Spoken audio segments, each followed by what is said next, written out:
En un mundo donde las tentaciones y los vicios parecen acechar en cada esquina, muchos se enfrentan a una batalla interna contra el pecado y la adicción. La pornografía, por ejemplo, ha arraigado sus garras en la sociedad moderna, desgarrando relaciones, distorsionando la percepción del amor y dañando profundamente el alma. Sin embargo, en medio de esta oscuridad, hay una luz que brilla con una promesa de redención y libertad. En este video, exploraremos la verdad transformadora sobre lo único que realmente funciona para vencer el pecado y los vicios como la pornografía. Descubre cómo el poder de la fe, la gracia divina y la voluntad de cambiar pueden conducirnos hacia una vida de pureza y plenitud en Cristo. Comencemos. En la sociedad contemporánea, la pornografía y la masturbación se han convertido en temas de gran preocupación y lucha para muchas personas, incluidos los cristianos. La fácil accesibilidad a contenido sexualmente explícito en línea ha llevado a un aumento en el consumo de pornografía, mientras que la masturbación se ha normalizado en gran medida en la cultura popular. Sin embargo, para muchos creyentes, estas prácticas contradicen los valores y enseñanzas cristianas sobre la pureza, la santificación y la sexualidad dentro del matrimonio. El primer paso para la liberación de la pornografía y la masturbación es reconocer el problema y su impacto en nuestras vidas. Ambas prácticas pueden llevar a una esclavitud emocional, espiritual y psicológica, erosionando nuestra relación con Dios y con los demás. Es importante enfrentar este problema con humildad y sinceridad, buscando la ayuda y el apoyo necesarios para superarlo.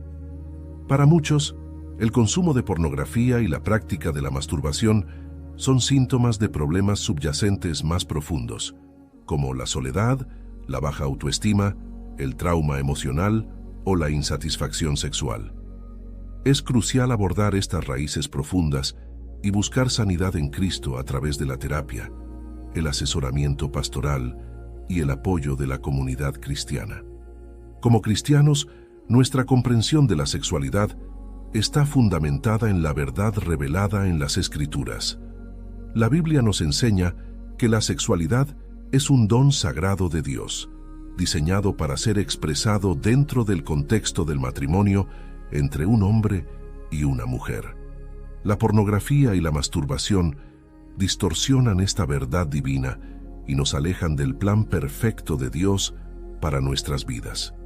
La liberación de la pornografía y la masturbación no es solo una cuestión de fuerza de voluntad o autodisciplina, sino un proceso de sanidad y transformación que solo puede ocurrir a través del poder de Cristo. Él es el único que puede liberarnos de la esclavitud del pecado y restaurar nuestra pureza y dignidad como hijos e hijas de Dios. A medida que nos rendimos a Cristo y permitimos que su Espíritu Santo trabaje en nuestras vidas, podemos experimentar una verdadera liberación de la pornografía y la masturbación.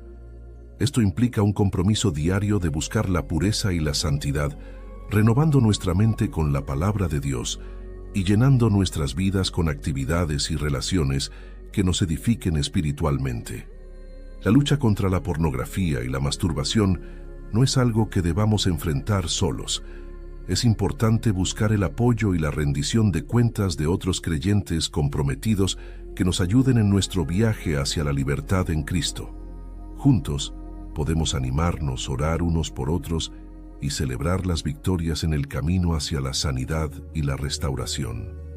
La naturaleza carnal del ser humano se refiere a los impulsos, deseos y pasiones que están centrados en la satisfacción de las necesidades físicas y terrenales. Estos incluyen deseos sexuales, apetitos de comida y bebida, búsqueda de poder, fama y riquezas, entre otros. La naturaleza carnal se caracteriza por su orientación hacia el placer inmediato y la gratificación personal, sin considerar necesariamente los valores morales o espirituales. Desde una perspectiva bíblica, la naturaleza carnal está asociada con el pecado y la rebelión contra Dios.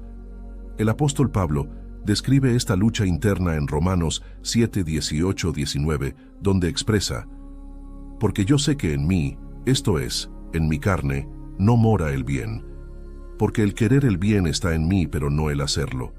Porque no hago el bien que quiero, sino el mal que no quiero, eso hago. Esta lucha entre la carne y el espíritu es una realidad experimentada por todos los seres humanos debido a la caída en pecado. Por otro lado, la naturaleza espiritual del ser humano se refiere a la dimensión interior del ser que está relacionada con la conciencia, la moralidad, la capacidad de adoración y la comunión con Dios.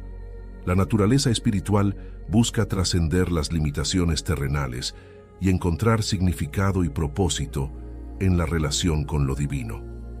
Esta dimensión esencial del ser humano es aquella que busca la verdad, la justicia, la bondad y la conexión con Dios y los demás. La naturaleza espiritual del ser humano se ve restaurada y renovada a través de la obra redentora de Jesucristo. El apóstol Pablo escribe en 2 Corintios 5:17, de modo que si alguno está en Cristo, nueva criatura es. Las cosas viejas pasaron.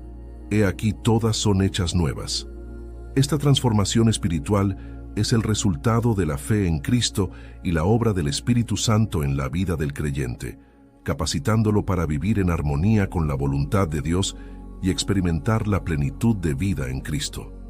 El contraste entre la naturaleza carnal y espiritual del ser humano a menudo da lugar a una lucha interna en la vida de las personas.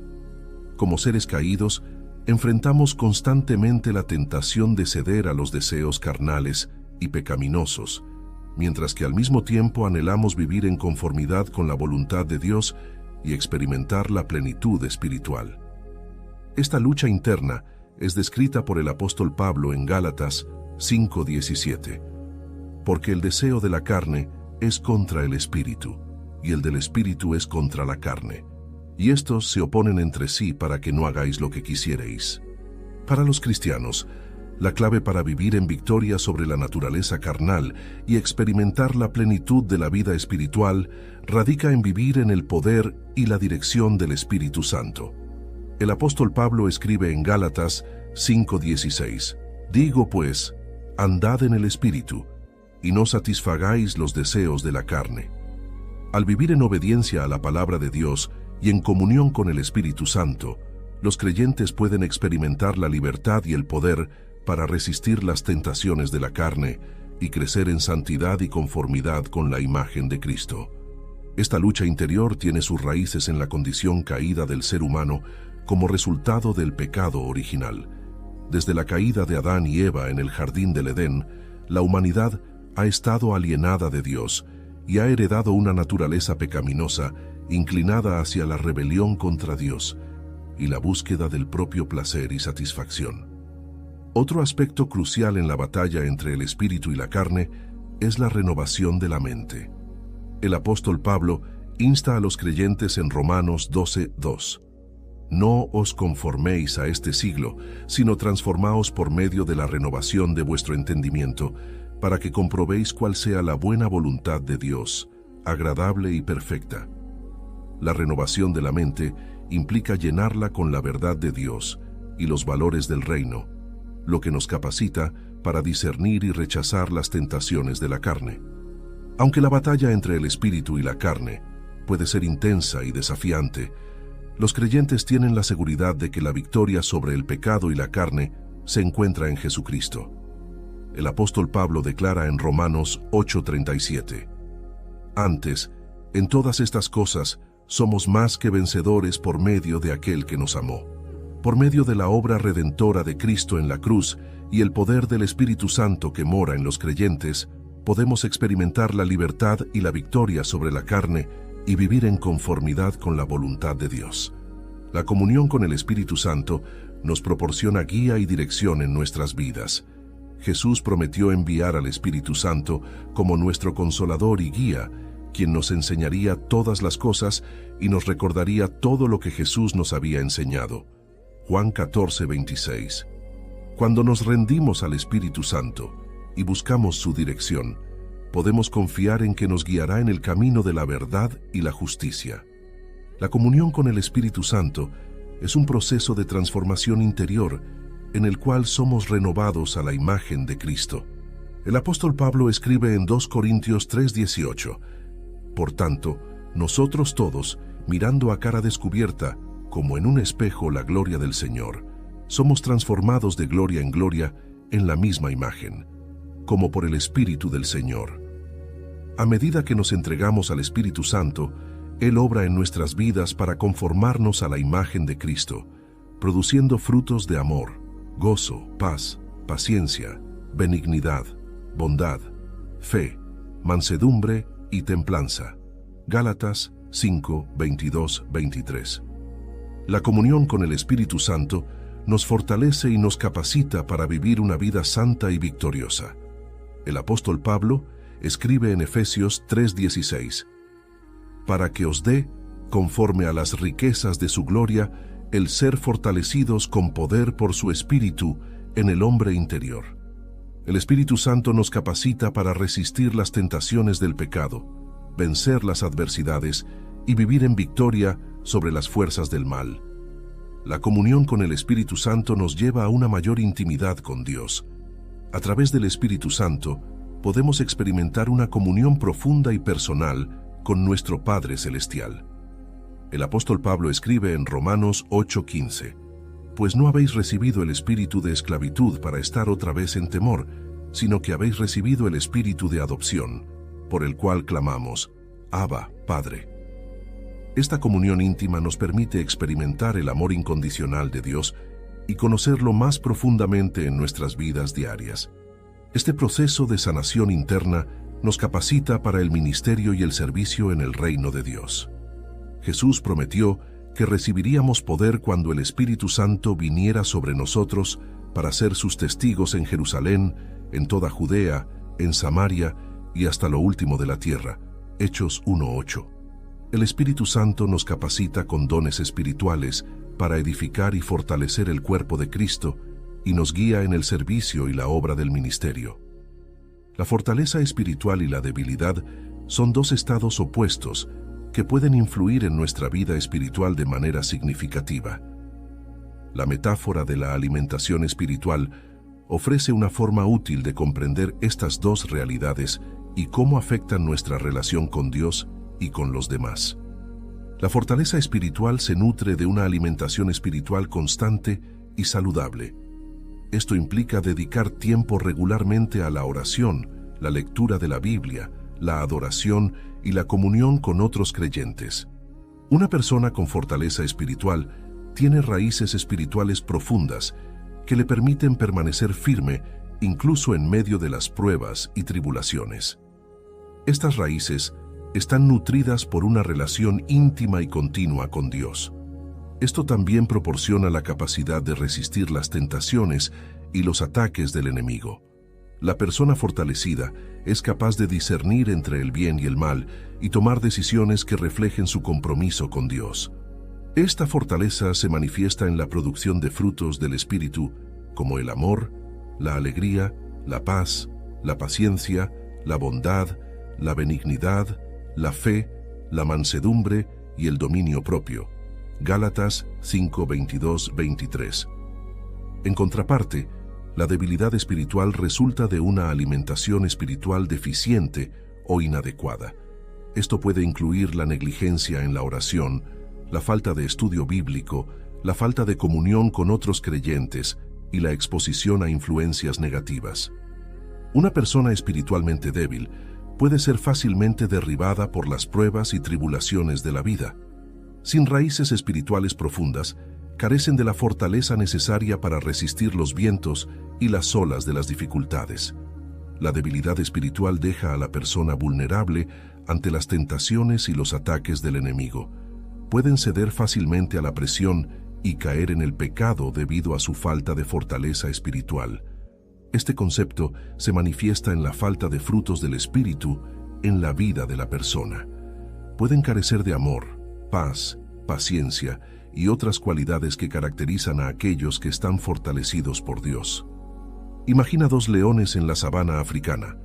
Uno es grande, musculoso y está saludable, mientras que el otro es pequeño, delgado y parece enfermo. El león fuerte, con su melena majestuosa y su cuerpo poderoso, irradia confianza y autoridad. Se mueve con gracia y seguridad por su territorio exhibiendo dominio sobre su entorno. Cuando se enfrenta a un desafío, como la caza de una presa grande o la defensa de su territorio, el león fuerte muestra determinación y valentía, y su fuerza le permite superar cualquier obstáculo que encuentre en su camino. Por otro lado, el león débil luce demacrado y desnutrido.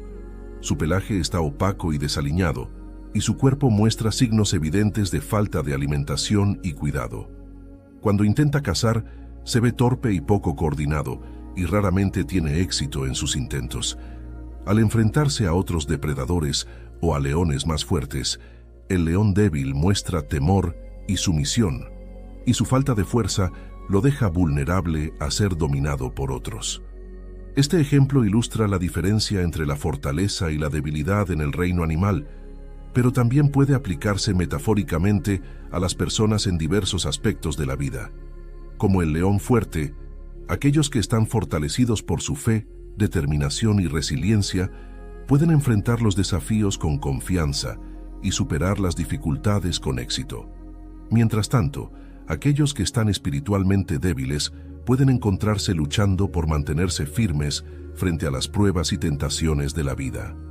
Vivir conforme a la carne es ceder a los impulsos egoístas y pecaminosos que surgen de nuestros deseos terrenales. Esto puede manifestarse de muchas formas: en la búsqueda desenfrenada de placeres temporales, en la codicia por riquezas y poder, en la indulgencia en la lujuria y la inmoralidad sexual, o en el resentimiento, la ira y el odio hacia los demás. La Escritura nos advierte claramente sobre las consecuencias de vivir conforme a la carne. En Romanos 8:6 se nos dice que el ocuparse de la carne es muerte. Esta muerte espiritual no se limita a la separación de Dios en esta vida, sino que también conduce a la condenación eterna en la vida futura. La carta a los Gálatas también nos advierte que el que siembra para su carne, de la carne cosechará corrupción. Gálatas 6:8. La buena noticia es que no estamos indefensos ante las tentaciones de la carne. Dios nos ha dado su Espíritu Santo como nuestro ayudador y guía. Al confiar en Él y vivir según sus principios, podemos resistir las tentaciones de la carne y vivir una vida que honre a Dios. Por lo tanto, hermanos y hermanas, exhortémonos mutuamente a mantenernos firmes en nuestra fe y a vivir en el Espíritu. Que nuestras acciones, pensamientos y palabras estén en línea con la voluntad de Dios, para que podamos evitar la muerte espiritual que acompaña a vivir conforme a la carne. Recuerden las palabras del apóstol Pablo en Romanos 8:13. Porque si ustedes viven conforme a la carne, morirán. Pero si por el Espíritu dan muerte a los malos hábitos del cuerpo, vivirán. En nuestro caminar como seguidores de Jesús, es imperativo que evitemos caer en la trampa de la doble vida cristiana. La doble vida, caracterizada por la hipocresía y la inconsistencia entre lo que profesamos creer y cómo vivimos, es una afrenta al Evangelio y una barrera para nuestro testimonio como cristianos. It's back to school season and Clorox is donating 2 million disinfecting wipes to classrooms across America. Because back to school means things can get a little bit messy. Just ask kindergarten teacher Miss Gibson. Give me just one Clorox wipe and I'm ready for glitter glue, exploded lunchbox yogurt, peanut butter handprints, runny noses, picking noses, rubbing noses. Touching noses. Thank you, Edward. Ooh, nap mats and lockers and tissue boxes. And Clorox scissors. disinfecting wipes. Teacher's #1 wipe. Clean feels good. Based on unit sales data. United Healthcare nurse Crystal checked in on a patient. We do a routine call after surgery, and I could tell in her voice that she was struggling. Crystal knew she needed help. And I knew that this is very serious. This is like septic. This is life-threatening. And she knew just what to do. And I called the hospital and said, she's coming in, here are her labs. And got her the help she needed. I see my role at United Healthcare as a life-saving role. Hear more stories like Crystal's at UHC.com. Benefits, features, and/or devices vary by plan area. Limitation and exclusions apply. La Escritura nos advierte enérgicamente contra la hipocresía y la doblez.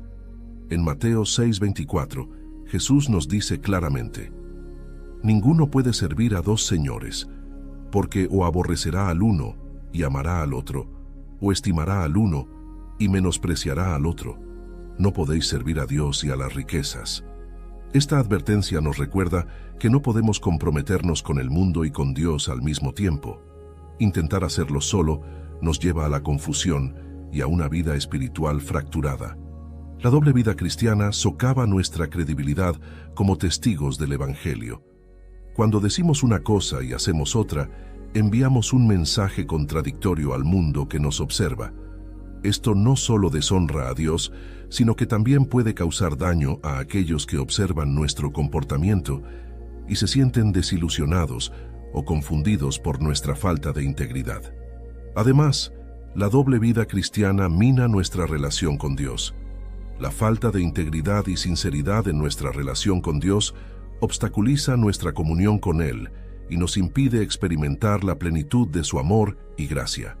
Como nos recuerda Santiago 4:8, acercaos a Dios, y Él se acercará a vosotros. Pecadores, limpiad las manos, y vosotros, los de doble ánimo, purificad vuestros corazones. Por lo tanto, hermanos y hermanas, es hora de confrontar cualquier área de nuestra vida donde haya doblez o hipocresía. Necesitamos rendirnos completamente a Dios y comprometernos a vivir con integridad y coherencia en todas las áreas de nuestras vidas. Esto significa ser transparentes y honestos, tanto en nuestra relación con Dios como en nuestra relación con los demás. Que el Espíritu Santo nos capacite para vivir una vida de sinceridad y coherencia, donde nuestras palabras y acciones reflejen verdaderamente nuestro amor y devoción a Cristo. Que podamos ser conocidos no por nuestra doblez, sino por nuestra integridad y fidelidad al Señor. Que así sea, para la gloria de Dios y el avance de su reino. En nuestra lucha diaria contra el pecado y las tentaciones del mundo, la oración se presenta como un arma poderosa y eficaz para fortalecernos y vencer las batallas espirituales que enfrentamos. La comunicación constante con Dios, a través de la oración, nos conecta con su poder transformador y nos capacita para resistir las tentaciones y vivir vidas que honren su nombre. La importancia de la oración en la vida del creyente no puede ser subestimada. Jesús mismo nos enseñó a orar y nos dio el ejemplo de una vida de constante comunión con el Padre Celestial. En Mateo 26:41 nos insta a velar y orar para que no caigáis en tentación. Esta exhortación nos revela el papel crucial que la oración desempeña en nuestra lucha contra el pecado y el mal. Cuando nos acercamos a Dios en oración, podemos experimentar su fortaleza, su gracia y su guía en medio de nuestras debilidades y luchas. Nosotros no tenemos que enfrentar nuestras batallas solos. Dios está con nosotros y está dispuesto a ayudarnos en nuestras horas de necesidad. Como nos dice Hebreos 4:16, podemos aproximarnos pues confiadamente al trono de la gracia para alcanzar misericordia y hallar gracia para el oportuno socorro. La oración nos permite rendirnos completamente a la voluntad de Dios y buscar su dirección en nuestras vidas. Cuando nos sometemos a Él en oración, abrimos nuestros corazones para recibir su sabiduría y su dirección, lo que nos capacita para tomar decisiones que estén en línea con su voluntad y nos alejan del pecado. Finalmente, les exhorto a hacer de la oración una prioridad diaria en sus vidas. Dediquen tiempo regularmente para hablar con Dios, ya sea en momentos de tranquilidad y soledad o en medio de las actividades cotidianas. Que la oración sea su refugio y su fortaleza en tiempos de tentación y prueba. Querida comunidad, quiero agradecerles de todo corazón por haber dedicado su tiempo a ver nuestro video sobre cómo resistir y vencer las tentaciones. Su apoyo y atención son muy importantes para nosotros. Recordemos juntos que, con determinación y fe, podemos superar cualquier desafío que se nos presente. Gracias por formar parte de esta experiencia de crecimiento y fortaleza espiritual. Nos vemos en el próximo video. Que Dios te bendiga y te proteja siempre. Amén. You don't technically need this car. You say that out loud to yourself. You say, I have no space. You say, I'm just looking. Then you click. Then you zoom in on photo number 87 and whisper, oh no. Then you text a friend, the one who always enables you. You say to yourself, this is the last one, knowing it is not. you don't need this car. But maybe, just maybe, this car needs you. Bring a trailer. It's never just a car.